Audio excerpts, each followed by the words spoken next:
I never thought a sound could stop me in my tracks. I never imagined a voice could make my hands freeze over something as simple as a phone. But it did.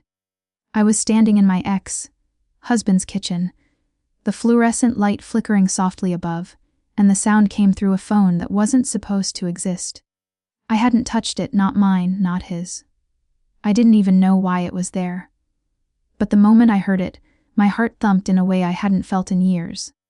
That voice was familiar. Too familiar. And that's when I realized maybe I didn't know everything about my ex. Maybe I hadn't known him at all. We divorced last year, not messy. Not the kind of divorce that leaves you screaming at court papers or throwing plates. Ours was quiet, polite. Civil, if you want to call it that. A slow unraveling of two lives that once felt inseparable. Fading into strangers who knew each other too well to be complete strangers. He told me he needed space, that he didn't know who he was anymore. I wanted to believe him. I told myself, "His hurting. I can let go." I thought I had processed it all, that I had moved on.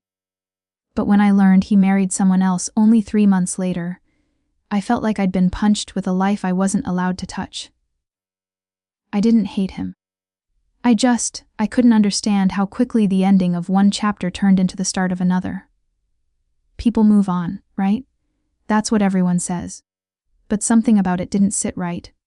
The speed. The way mutual friends suddenly stopped mentioning him. The hushed tones when I asked simple questions. The careful words that sounded rehearsed. It was like a part of a story I wasn't supposed to read. And my instincts, they screamed that something had shifted. Something I hadn't noticed before. And sometimes, you feel things you can't explain. Then one night, I had to stop by his house. I wasn't planning to see him. It wasn't even personal. I had a folder of old paperwork, tax documents, bills we had split during the divorce. He said he couldn't find it and asked me to drop it off. He wasn't home, he said, but his new wife would be there. The words "new wife" tightened something inside me. I hadn't met her yet. I wasn't ready. And the very thought of her in that space, a place that once belonged to us, made my chest squeeze in ways I didn't expect. I felt a knot of fear and curiosity all at once. The house looked the same. Same furniture, same paint, same photographs on the walls. But it didn't feel the same. The memories clung to every corner like cobwebs. But someone had swept them aside and placed something new in their stead. I set the folder down quietly, trying not to disturb anything, when I noticed it. A phone slightly tucked behind a pile of unopened mail. It was face down. It didn't belong to him, or at least, not the phone I knew. This one was older, scuffed, and the case had tiny scratches that made it look fragile, vulnerable, as if it had secrets to protect.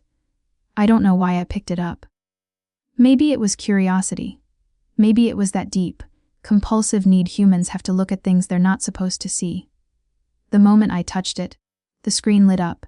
No passcode, no warning, nothing. A call was already connected. I hadn't pressed anything. My fingers froze. I hadn't meant to listen. And then I heard it, a voice soft but clear, calm like it had always been there. Familiar. And it spoke his name. Not casually, not in passing. But with a warmth and ease that made my stomach turn over. Someone who knew him intimately. Someone who had his trust in a way I hadn't known existed. The voice triggered memories I hadn't allowed myself to remember. Little things I had overlooked. The way he smiled at messages on his phone and turned the screen away from me. The sudden trips he said were work emergencies. Nights he came home late with excuses I hadn't questioned. The memories made me guess myself. Was I imagining everything? Was it just my jealousy, my old love, my sense of loss twisting reality into something dark and unrecognizable? I stood there, frozen, holding the phone. My chest was tight, my hands trembling. It wasn't just curiosity anymore. It was fear. Fear of a truth I wasn't ready to face. And yet, I couldn't put the phone down. Something was calling to me from the other side of the line. Something I couldn't see but could feel. If you've ever felt that slow, burning suspicion that something isn't right, that knowing voice in your chest, when reality doesn't quite line up, you know exactly what I mean. And if stories like this pull you in, make sure to like and subscribe. This is Betrayal Uncovered, where we talk about the moments that sneak into your life and leave everything questioning itself. I tried to make sense of it. I told myself, maybe it's a friend, maybe it's an accidental call, maybe I am overreacting. But the way that voice said his name, the ease, the intimacy, it wasn't casual. It wasn't a mistake. It carried a weight I couldn't ignore. And that's when I realized something else. My divorce wasn't the end. It was the middle of something far more complicated. Something I wasn't ready to face. Something that would unravel everything I thought I knew. The house was quiet, the hum of the refrigerator loud against my pounding heart. I set the phone down, but my mind wouldn't let it go. I kept hearing the voice, over and over, and with every repetition, the suspicion grew. There was a story here. One I hadn't been told, one I couldn't unhear. And I knew, deep in that moment, that whatever came next, it would change how I saw him forever. And that's where it stopped. I didn't pick up the folder. I didn't knock on the door. I just stood there, frozen, holding my breath, listening to a voice that belonged to someone I should have recognized, but didn't. Not yet. And I knew, somehow, that finding out who it was would lead to a truth more painful than I could imagine. After that night, I couldn't stop thinking about the phone, the voice, the way it had made my chest tighten and my hands shake. I tried to convince myself I had imagined it. Heartbreak does strange things to you. It twists memories, amplifies fears, makes ordinary moments feel like warnings. But no matter how many times I whispered it to myself, the feeling didn't go away. It settled in my chest like a stone, heavy, unmovable, demanding attention. I started noticing things about him that I had overlooked before. Subtle changes in his behavior, small cracks I had once brushed off as stress or fatigue. He had always been thoughtful, present, someone you could rely on. But now I began to remember the pauses in our conversations that had seemed insignificant at the time. Moments when he would stop sharing, stop laughing, stop looking at me the way he used to. If I pressed, he would smile too tightly and say, "I'm just tired," or, "It's nothing." Anyone in my place would have believed him. I did. I wanted to believe him. But that little voice inside me whispered otherwise. And then there was her, the new wife. I hadn't met her, and yet, I felt her presence everywhere. Friends would mention her in passing, social media posts hinted at her closeness with him, and suddenly her name appeared at the edges of moments I had thought were private. They said she was nice. Perfect for him. She made him happy. But no one could explain where she came from, how they had met, why she appeared so suddenly. Every attempt I made to ask directly was met with careful words, rehearsed tones, almost as if there were instructions I wasn't allowed to hear. I started replaying the voice from the phone over and over in my mind. Every nuance, every inflection, every tiny hesitation. It wasn't casual. It wasn't playful. It carried intimacy, familiarity, a quiet confidence. Someone who had known him in ways I didn't. Someone who had always been close enough to reach him in the shadows of my life. The more I remembered it, the more my stomach twisted, and the more my mind refused to accept coincidence. Doubt started creeping in, not just about him, but about myself. Maybe I had misunderstood. Maybe I had overreacted. Maybe I had read too much into innocent gestures. I questioned my sanity, my intuition. The instincts that had screamed at me that something wasn't right. I tried to tell myself that my mind was filling gaps with imagined betrayal. That loneliness and heartbreak had tricked me. But deep down, I knew the truth was waiting. Something had been orchestrated while I was oblivious, and my gut refused to let me ignore it. Every fragment of the past began to surface with painful clarity. Nights when he seemed distracted, glancing at messages I couldn't see. Sudden trips he said were emergencies. The way he sometimes drifted off mid-conversation. Moments I had dismissed as insignificant now burned in my mind with undeniable meaning. I couldn't escape the realization. I had been living alongside betrayal without knowing it. Then the small, unsettling hints began to line up. Social media posts where she tagged him in a photo, with a comment only someone intimately connected would know. A joke between them that matched one from our house, a private moment I never shared publicly. Every subtle clue confirmed that she had been there, quietly embedded in his life, before I ever imagined she existed. The pieces were forming a picture I didn't want to see, but couldn't look away from. I found myself analyzing his behavior from months ago, remembering things I had dismissed. The nights he smiled at a phone and turned it away from me, pretending it was work-related messages. The trips that were urgent, but never fully explained. The laughter I had thought was directed at me, but perhaps had another audience. And the more I remembered, the more certain I became that my instincts had been right all along. It wasn't just suspicion anymore. It was a growing, cold certainty. Something had been happening all along, quietly, carefully, under my nose. The divorce hadn't been sudden. It had been the culmination of months, perhaps years, of hidden decisions and concealed plans. And the person he married, it wasn't someone new. She had already been part of the story, a shadow I hadn't noticed, a thread woven into the fabric of my life without my awareness. The internal conflict tore me apart. Guilt for even thinking it, anger at myself for trusting him, fear of what the truth would look like. And yet, I couldn't stop. My need to understand, to see the full picture, overpowered everything else. I traced every memory, every gesture, every moment that now seemed tainted by secrecy. Each recollection intensified the growing suspicion this wasn't chance. This wasn't coincidence. This was deliberate. And then came the disturbing realization: the betrayal was bigger than I had imagined. It wasn't just about him. It wasn't just about the new wife. It was about the way my life had been quietly infiltrated, manipulated, orchestrated without my knowledge. Every laugh, every private message, every unseen glance, it had been happening all along. I felt trapped inside my own mind, replaying moments over and over, trying to make sense, trying to find evidence that could either confirm my fears or allow me to breathe again. I tried to find validation. I reached out to friends, hoping someone else had noticed, hoping I wasn't alone in feeling this creeping unease. But no one could fully explain it. They said things like, "People move on. It's probably nothing. You're overthinking." Anyone in my place would have felt the same confusion, the same gnawing doubt.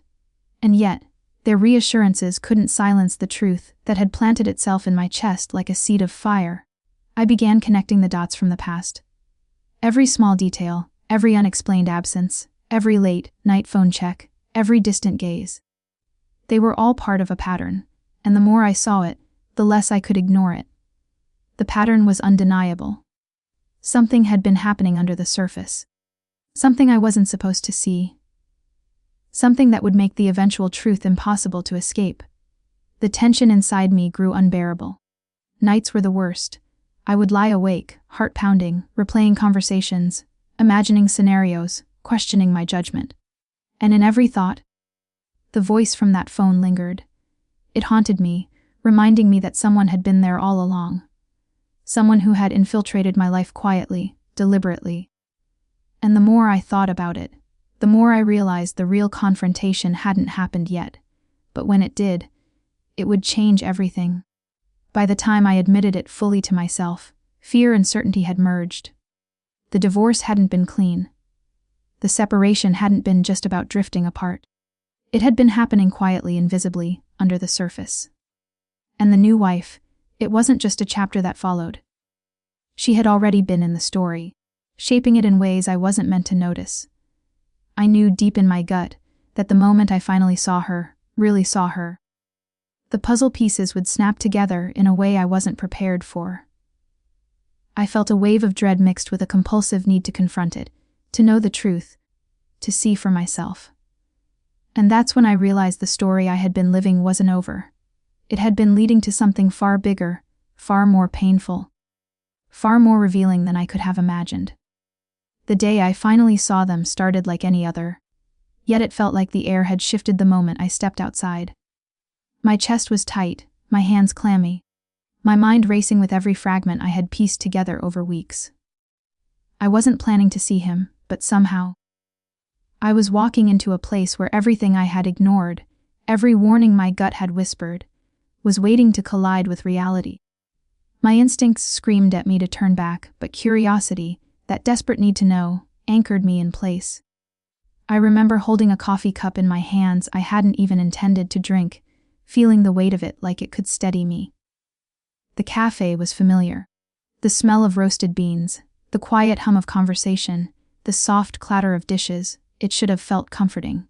But instead, it felt like a stage set for the truth I wasn't ready to face. I tried to focus on something else, anything else, but my eyes kept drifting toward him. And then I saw her. She walked in behind him, her presence commanding, almost magnetic. The air shifted around her, subtle but undeniable, as if the room had been holding its breath for her arrival. My stomach lurched. There was something about the way she moved, the tilt of her head, the ease with which she smiled at him. It triggered memories I had buried, instincts I had tried to silence. My heart thudded violently. This was her. I didn't know how I knew, but I did. I froze, pretending to look at my phone, though I wasn't. My body screamed to run, to hide, to escape the inevitability of seeing them together. But I couldn't. Something rooted me to the spot. The betrayal I had sensed in whispers, in half-glimpsed patterns, was now standing right in front of me, and I couldn't look away. I wanted to see it fully, to understand the person who had been quietly embedded in the edges of my life, shaping it without my knowledge. Every flashback hit me in waves. Nights when he came home smiling at messages I couldn't see, tilting his phone away as though hiding a secret. Trips he said were emergencies. Laughter that I had assumed was private, now echoing differently in my mind. Moments that had once felt trivial, insignificant, or explainable were now screaming with new meaning. I had been surrounded by clues, by warnings, by whispers of a truth I wasn't meant to see until now. She moved closer to him, brushing her hand lightly against his arm. The gesture wasn't casual, it was deliberate, familiar, intimate. My stomach knotted, and a wave of anger mixed with fear surged through me. I wanted to shout, to demand answers, to shake him, and ask how long this had been going on. But I remained frozen, watching, holding the coffee cup, like it could anchor me in a reality that was slipping from beneath my feet. Recognition hit me again. Not from her face, because I couldn't see it clearly yet, but from her posture, the subtleties in the way she carried herself, the tilt of her head, the small gestures I had unconsciously cataloged in my mind. I had seen that before. Somewhere, and now it mattered. Every instinct screamed that this wasn't a stranger. She had been part of my life in ways I couldn't yet fully understand. The subtle hints, the things I had brushed off, the moments friends had left unspoken, it all clicked together like pieces of a puzzle I hadn't known existed. Time slowed as I observed them. The way they leaned into each other when they laughed, the ease of their conversation, the intimate familiarity in small, practiced gestures. It wasn't new. It was old, established, embedded in my past in ways I hadn't yet realized. My mind raced through all the small clues I had ignored: the mysterious phone, the voice I had heard, the trips, the absences, the guarded smiles. They all led to this moment. The more I watched, the more flashbacks flooded me. Nights I had dismissed, conversations I had brushed off, gestures I had assumed were harmless, all of them screamed at me with new meaning. The laughter I had heard over the mysterious phone. The secrecy. The hidden corners of his life that I hadn't been allowed to see.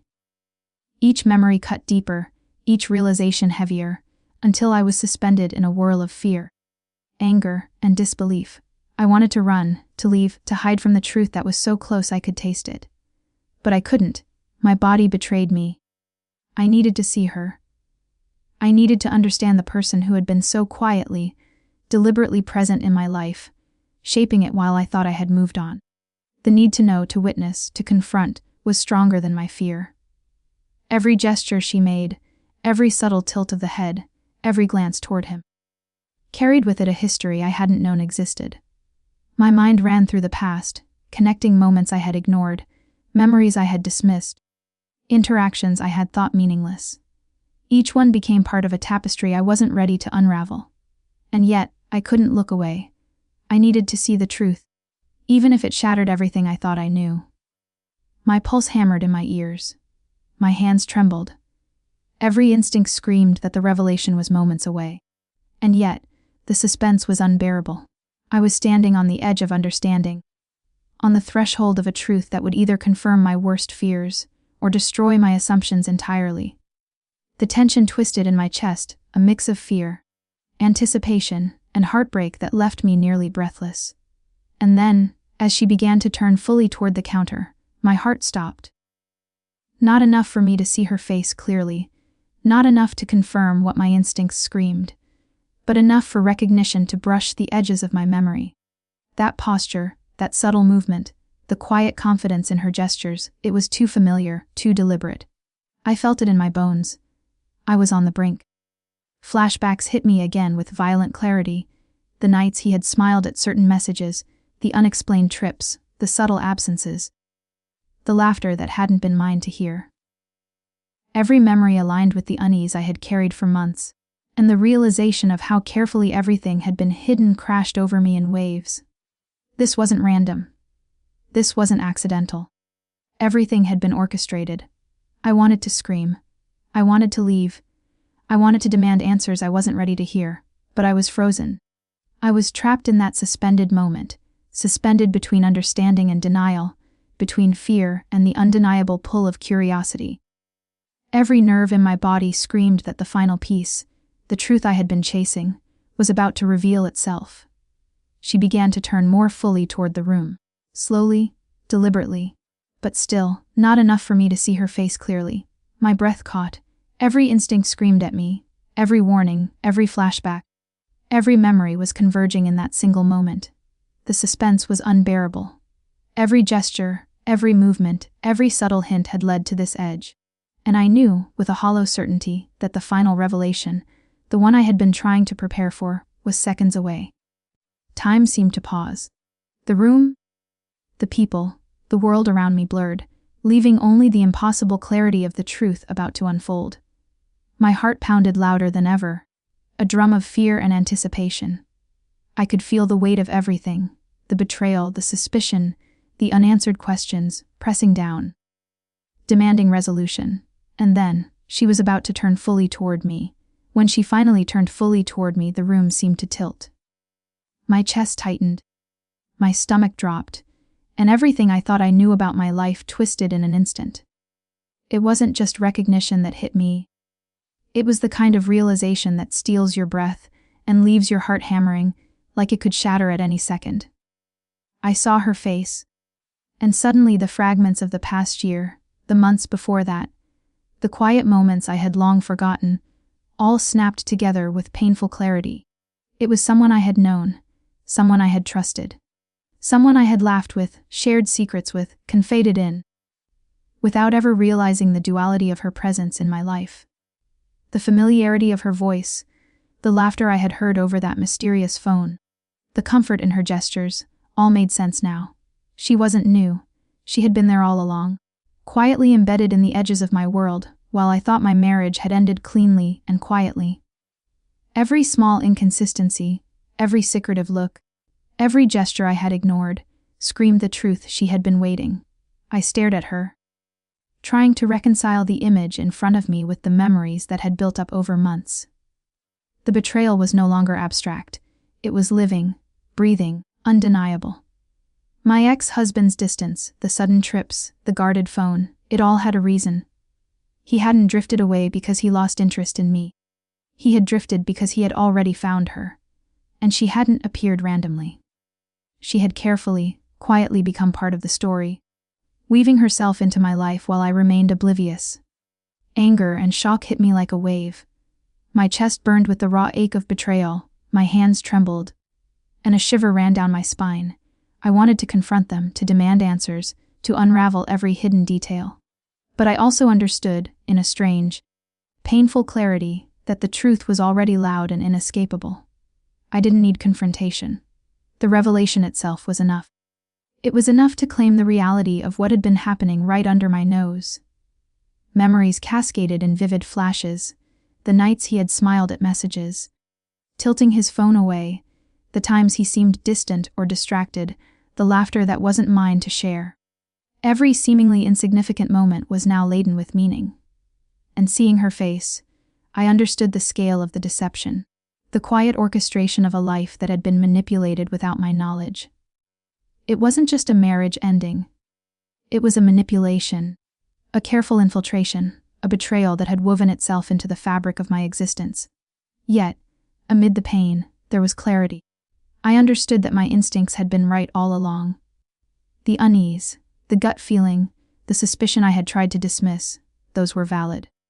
My intuition had been guiding me, warning me, signaling the presence of something hidden.